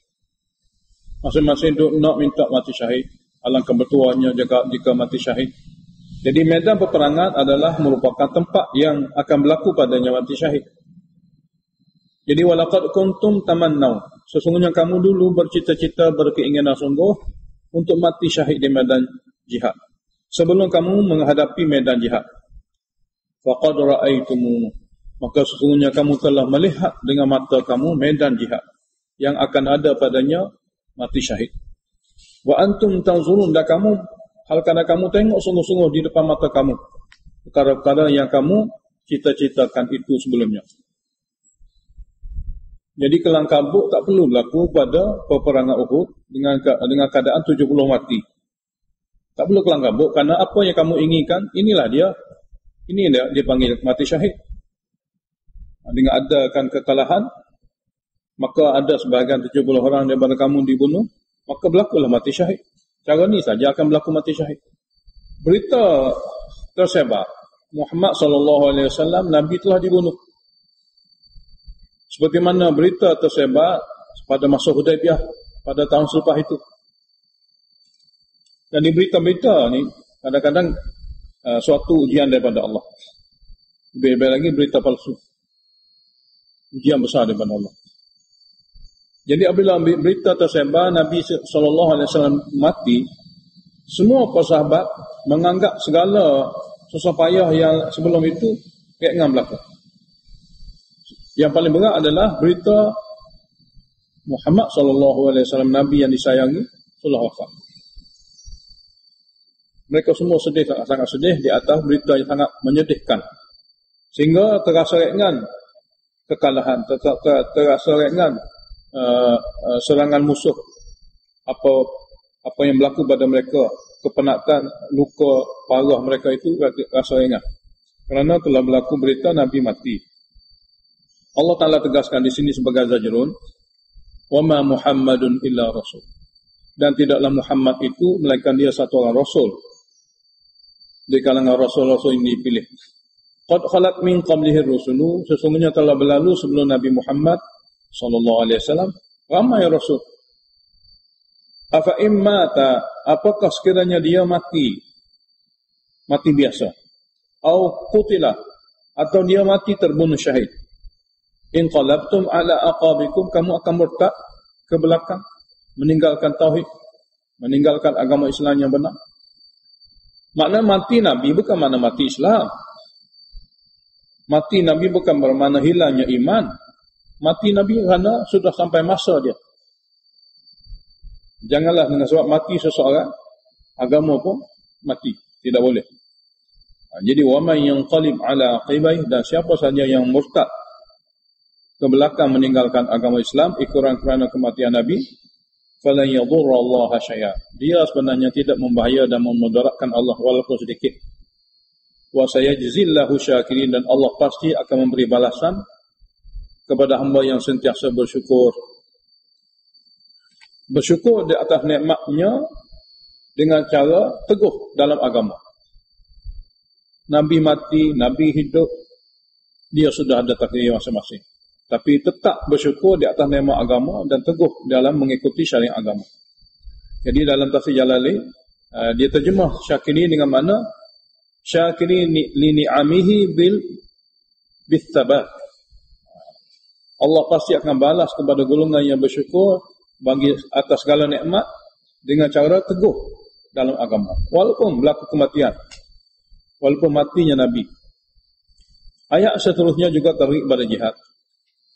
Wa ma kana li nafsin an tamut. Tidaklah satu orang itu akan mati, sama ada mati biasa, sama ada mati terbunuh, illa biiznillah, melainkan semua dengan izin Allah. Kitaban muajjala, suatu ketetapan yang ditetapkan.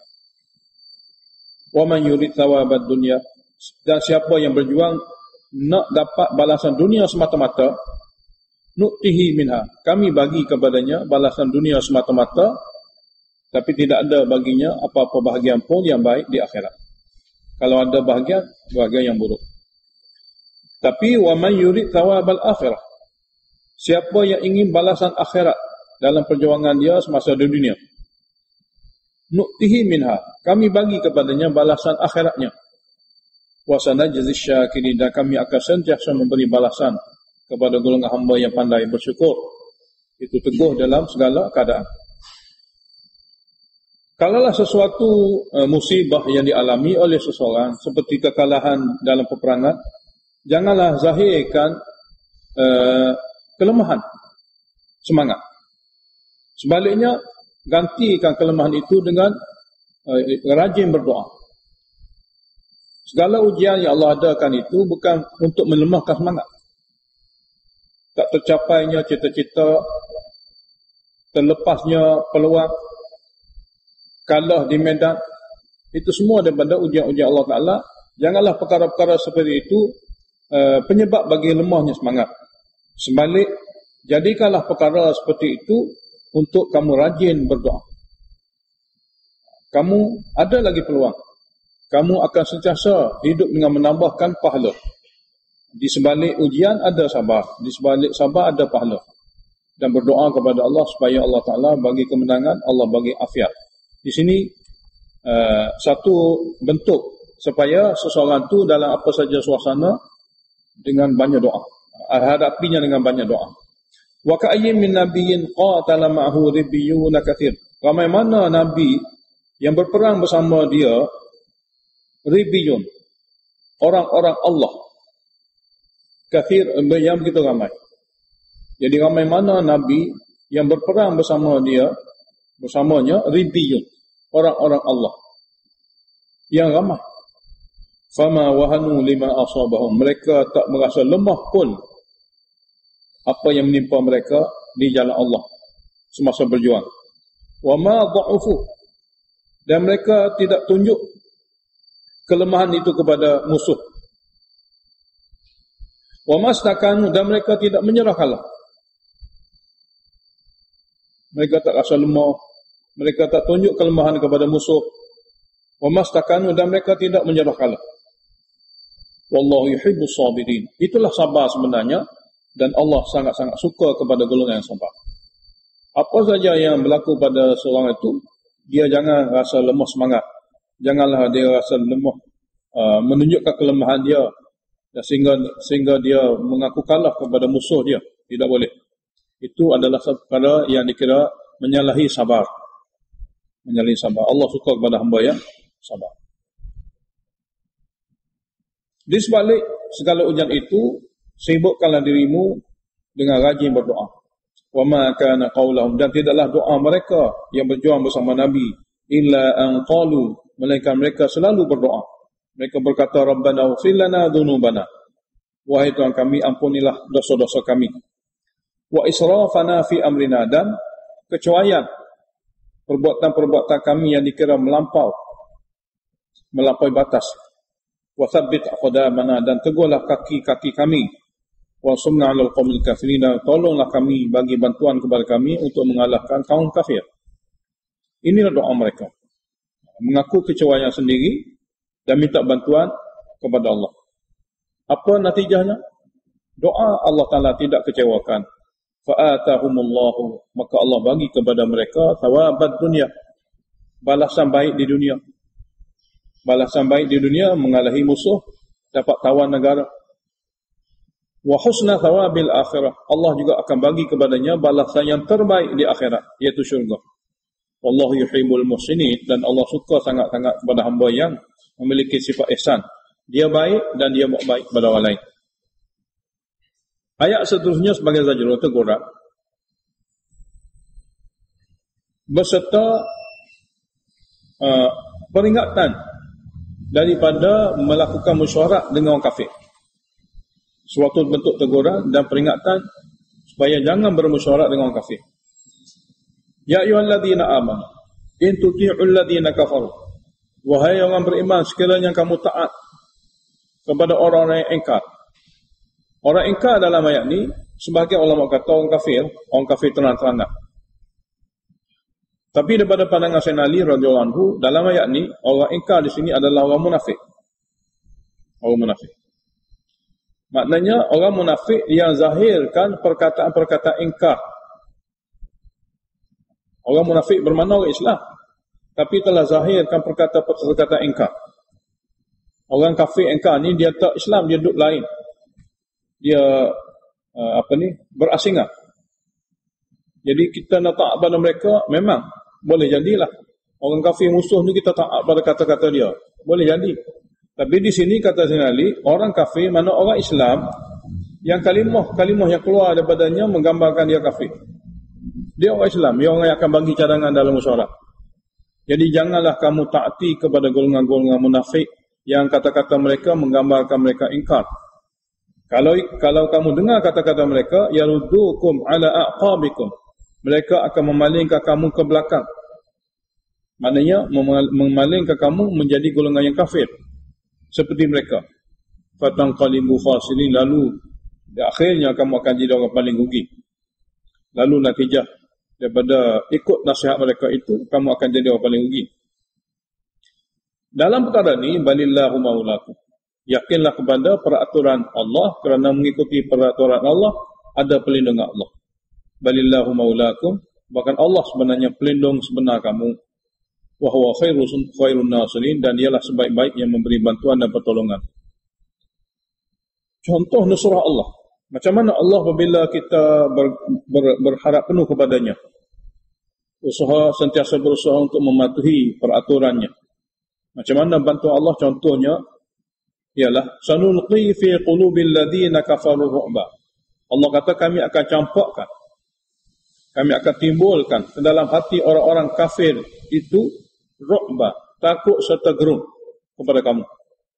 Itu adalah nusrah Allah.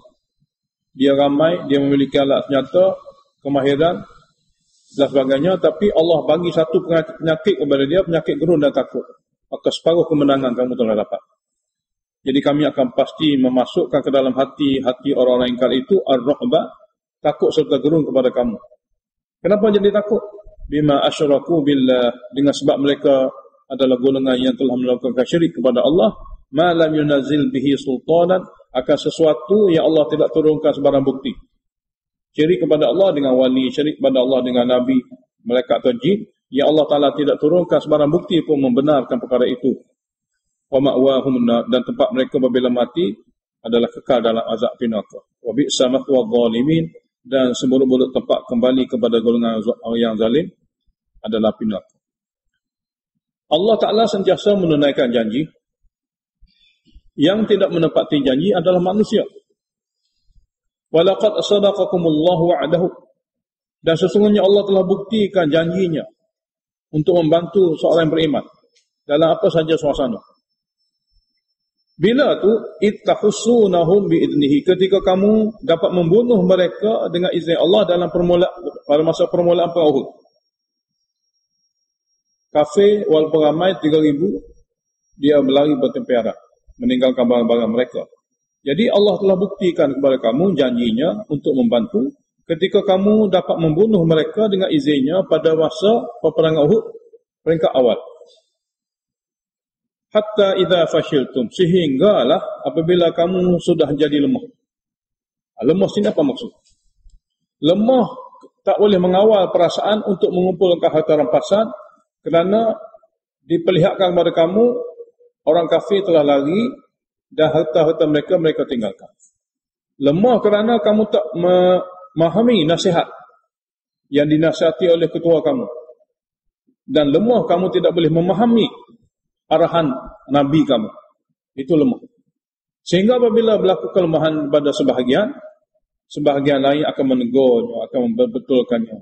Lalu berlakulah percanggahan. Lalu berlakulah perselisihan. Dengan sebab perselisihan itulah kamu Allah Ta'ala bagi rasa takut dengan musuh. Jadi berpunca pada lemah. Wa tanaza'tum fil amri, lalu kamu pun bertengkar bersama kamu atas perkara yang dirasati oleh Rasul. Wa asaitum, dan kamu telah derhaka min ba'di ma arakum, telah derhaka kepada arahan Rasul setelah Allah memperlihatkan kepada kamu ma tuhibun, harta-harta rampasan yang ditinggalkan oleh musuh pada permulaan perang yang kamu sangat suka. Minkum man yuridud dunya, ada di antara kamu yang ingin dunia untuk akhirat. Sini yuridud dunya lil akhirah, sebab ia adalah para sahabat. Ada di antara kamu yang ingin dunia untuk akhirat. Ada di antara kamu yang ingin akhirat semata-mata. Ada di antara kamu yang ingin dunia untuk akhirat. Dia kumpul harta dunia dalam medan peperangan untuk diguna untuk tujuan akhirat, tapi tak kena cara. Ada di antara kamu yang ingin akhirat semata-mata. Dunia dapat atau tak dapat tak penting, yang pentingnya ikut arahan Nabi. Thumma sarafakum anhum, kemudian Allah Ta'ala telah memalingkan kamu daripada dapat mengalahkan mereka. Allah Ta'ala telah palingkan kamu daripada dapat mengalahkan mereka. Sedangkan pada permulaannya kamu sudah memenang, kamu sudah diberi kemenangan.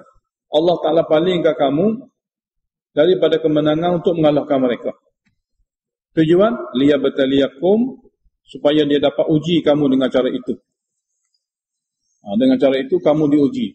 Kalah macam mana? Walaqad afa ankum. Ini ayat nak beritahu kepada kita sahabat Nabi yang silap dalam perang Uhud dimaafkan. Walaqad afa ankum, dan sesungguhnya Allah telah memaafkan kesilapan kamu kerana tak ikut arahan Nabi. Wallahu dzu fadlin 'alal mu'minin, dan Allah Ta'ala mempunyai kurniaan yang besar kepada para mukmin. Kurang kerana mereka ahli tauhid yang betul-betul beriman. Kesilapan-kesilapan seperti itu Allah maafkan. Kemudian Allah Ta'ala beritahu kepada kita suasana semata Allah palingkan mereka daripada kemenangan. Jadi apabila tentera yang diarahkan supaya berada di atas bukit, pemanah-pemanah itu sebahagian besarnya turun untuk mengumpulkan harta, maka Khalid Al-Walid yang merupakan ketua musuh naik daripada pihak belakang dan membunuh penang tentera daripada pihak belakang dan membunuh. Sedangkan mereka adalah merupakan benteng penting kepada semua tentera Islam yang di bawah. Jadi apabila musuh naik dan membunuh yang di atas, maka serangan daripada atas dan serangan daripada bawah mula mengalahkan orang Islam. Jadi ketika itulah tus'iduna, ketika kamu lari ke bukit kerana mundur daripada medan, wala talwuna ala ahadin, hal kata kamu tak berpaling, tak menoleh kepada siapa pun kerana takut. Kerana daripada atas patutnya panah-panah untuk menghalang musuh, tapi panah-panah tadi bertukar kepada menikam tentera Islam. Kerana panah adalah daripada tentera Khalid. Jadi kamu takut, lalu kamu lari. Jadi istus'idun, ketika kamu lari mundur meninggalkan medan, mendaki bukit. Wala talwuna ala ahadin, hal keadaan kamu tak berpaling dan menoleh kepada sesiapa oleh kerana sangat takut. Sedangkan war rasul yad'ukum fi ukhrakum, dan Rasul memanggil kamu di belakang kamu atau bersama kumpulan lain di kalangan kamu. Fa athabakum ghamman, lalu Allah timpakan kamu ke duka cita kerana kalah perang. Allah Ta'ala timpakan kamu duka cita kerana kalah perang, bighammin, dengan sebab duka citanya Nabi kerana kamu tak patuh kepadanya. dengan sebab duka cita Nabi kerana kamu tak patuh arahannya. Jadi Nabi duka cita kerana kamu tak patuh. Lalu Allah timpakan kekalahan, kamu pun duka cita. Likailah keadaan ini berlaku supaya menjadi suatu latihan. Sini ada muqaddar jumlah. Supaya ini semua berlaku supaya jadi suatu latihan. Latihan supaya kamu tidak akan berduka cita lain kali. Ala ma fatakum, di atas apa yang terluput daripada kamu, kemenangan, dan apa yang menimpa kamu, kekalahan. Jadi daripada cara ini, suatu latihan, lain kali kamu tidak akan lagi berduka cita di atas kemenangan yang terluput dan kekalahan yang menimpa. Wallahu khabirum bima ta'malun, dan Allah Maha mengetahui terhadap apa yang kamu lakukan. Dalam medan yang sama, summa anzala alaikum min banil ghammi amanah. Kemudian setelah itu Allah turunkan kembali kepada kamu sebab pada duka cita amanatan, suatu ketenteraman luar biasa. Yakni nu'asa. Yakni nu'asa. Yakni berbentuk ngantuk. Yaghsha ta'ifatan minkum, yang meliputi sebahagian sahaja daripada kamu, iaitu sebahagian yang beriman sahaja. Wa ta'ifatu, manakala sebahagian lain iaitu munafik, yang zahir seperti kamu tapi dia munafik. Manakala munafik Allah tak bagi keterangan. Manakala munafik qad ahammatuhum anfusuhum. Ahammatuhum ni, manakala munafik diri mereka menyebabkan mereka berfikir, maknanya mereka hanya berfikir kepada diri mereka sendiri. Qad ahammatuhum anfusuhum, mereka hanya berfikir akan diri mereka sendiri. Allah tak bagi kepada mereka ketenangan. Yadhunnuna billahi ghairal haq, mereka menyangka terhadap Allah Ta'ala sangkaan yang tidak benar. Apa dia sangkaan yang tidak benar? Allah tak bantu hambanya yang berjuang. Itu sangkaan yang tidak benar. Mereka menyangka pada Allah Ta'ala sangkaan yang tidak benar, iaitu Allah tidak menyempurnakan janji untuk membantu. Dhannal jahiliyah, seperti mana zon atau sangkaan orang-orang yang jahil ilmu. Maknanya janji nak bantu, apabila perlu pada bantuan tak bantu. Itu sangkaan buruk. Sedangkan apa yang berlaku sini, Allah sudah bantu. Jadi Allah tarik bantuan kerana kesilapan daripada hamba. Yaqulu, mereka berkata, ini betul laporan tentang munafik. Jadi daripada kata-kata inilah nak buktikan kepada kita Taifah di sini walaupun dia di kalangan orang Islam, dia adalah orang munafikin. Daripada kata-kata yaqulu, mereka berkata, hal lana minal amri min syai'in, adakah peluang bagi kami untuk campur tangan dalam urusan peperangan? Maknanya kenapa kami tidak diminta cadangan dan kenapa cadangan kami tidak diterima? Cadangan kami tidak diterima untuk perang di dalam kota Madinah, tak perlu keluar ke mana-mana. Qul, katalah kepada mereka, innal amra kullahu lillah, sesungguhnya urusan peperangan dan takdir itu milik Allah. Yukhuna fi anfusihim, sebenarnya mereka ini adalah golongan munafik, menyembunyikan dalam hati mereka ma la yubduna lak, perkara yang mereka tak zahirkan pada kamu melalui lidah. Yaqulu, sebenarnya dalam hati mereka mereka berkata, lau kana lana minal amri syai'un, sekiranya kami ada hak diterima syur dan cadangan kami dalam medan peperangan, ma qutilna hahuna, nescaya kita tak akan terbunuh seperti hari ini di sini. Jadi kata-kata mereka itu apabila berlaku sebelum ini mesyuarat, golongan-golongan munafik salah satu golongan yang memberi cadangan untuk berperang dalam kota Madinah, tidak perlu keluar ke Uhud. Allah jawab, qul, katalah kepada mereka, lau kuntum fi buyutikum, kalau kamu berada dalam rumah kamu pun, la barazal ladzina kutiba alaihimul qatlu, akan keluar juga orang-orang yang telah ditetapkan ke atas mereka mati ila madajihim, akan rebah di tempat kematian mereka. Kalau kamu berada di rumah kamu pun, kalau dalam takdir Allah, dia akan mati di mana-mana, dia akan keluar daripada rumahnya dan akan rebah di mana-mana saja. Sini jumlah muqaddarah. fa'ala dzalika limasaliha jammah. Sini muqaddar.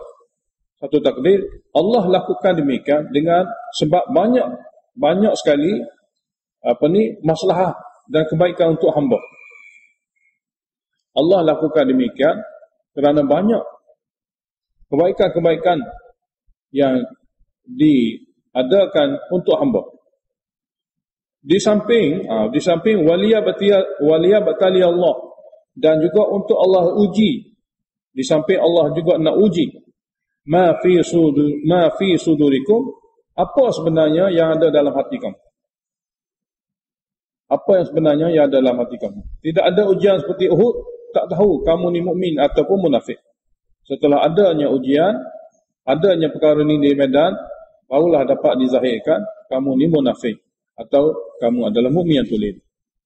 Waliyumahhisa ma fi qulubikum, dan supaya Allah Ta'ala dapat sucikan iman yang sebenar yang sepatut ada dalam hati kamu dengan cara teguh, tidak berubah apapun suasana, dalam apapun suasana. Wallahu alimun bidzati sudur, dan Allah Ta'ala Maha mengetahui rahsia apa-apa yang ada dalam hati hamba. Kemudian Allah Ta'ala beritahu kepada kita 1/3 daripada rombongan yang telah keluar daripada Madinah untuk pergi ke medan Uhud. 1/3, maknanya 300 lebih di antaranya telah tinggalkan rombongan, hanya pergi ke sana 700 lebih. Di sini Allah jelaskan, innal ladzina tawallaw minkum, sesungguhnya golongan yang berpaling meninggalkan rombongan untuk pergi ke Uhud, seramai 300 orang itu. Minkum, daripada kalangan kamu orang beriman. Sini nak sabitkan bahasanya dua kabilah daripada Khazraj dan Aus adalah orang beriman. Yaumal taqal jam'an, ketika bertemunya dua kumpulan orang Quraisy yang dipimpin oleh Abu Sufyan dengan Nabi di medan Uhud. Innamastazallahum syaitan, sebenarnya mereka itu telah digelincirkan oleh syaitan. Itulah alamat. Tidak boleh menyertai Nabi, sebenarnya orang telah digelincirkan oleh syaitan. Bermakna lain kali, kalau nak tahu orang digelincirkan oleh syaitan, inilah dia, cara dia. Tak keluar orang seperti ini daripada Islam. Dia tetap orang Islam. Tapi cara-cara syaitan menggelincirkan seorang itu seperti ini. Biba'dhi ma kasabu. Dengan sebab ada satu sebab. Dengan sebab sesuatu yang mereka telah buat sendiri. Dengan sebab sesuatu yang mereka telah ikhtiar sendiri. Iaitu terpikat dengan kata-kata munafikin. Jadi kabilah Bani Harisah, Bani Salimah ini terpikat dengan kata-kata munafikin. Maka syaitan pun menggelincirkan mereka, turut sama tinggalkan rombongan jihad. Walaqad afallahu anhum, dan sesungguhnya Allah memaafi mereka itu. Karena Allah Ta'ala kembalikan mereka menjadi mukmin tulen, tidak terikut-ikut dengan munafikin. Innallaha ghafurun halim, sesungguhnya Allah Maha mengampuni lagi Maha menyayangi. Alhamdulillahirabbil alamin. Allahumma shalli wa sallim ala Muhammadin wa ala Muhammad. Allahumma waffiqna lima tuhibbu wa tarda ala akhirati khairan min al-ula. Radina billahi rabban bil islam dina wa bi Muhammadin nabiyyan. Allahumma anfa'na bima 'allamtana wa 'allimna ma yanfa'una wa zidna 'ilma. Alhamdulillahi ala kulli hal. ونعوذ بالله من حال أهل النار. اللهم اشرح صدورنا للإسلام. اللهم حبب إلينا الإيمان وزينه في قلوبنا وكره إلينا الكفر والفسوق والعصيان. اللهم اجعلنا من الراشدين. صلى الله عليه وسلم.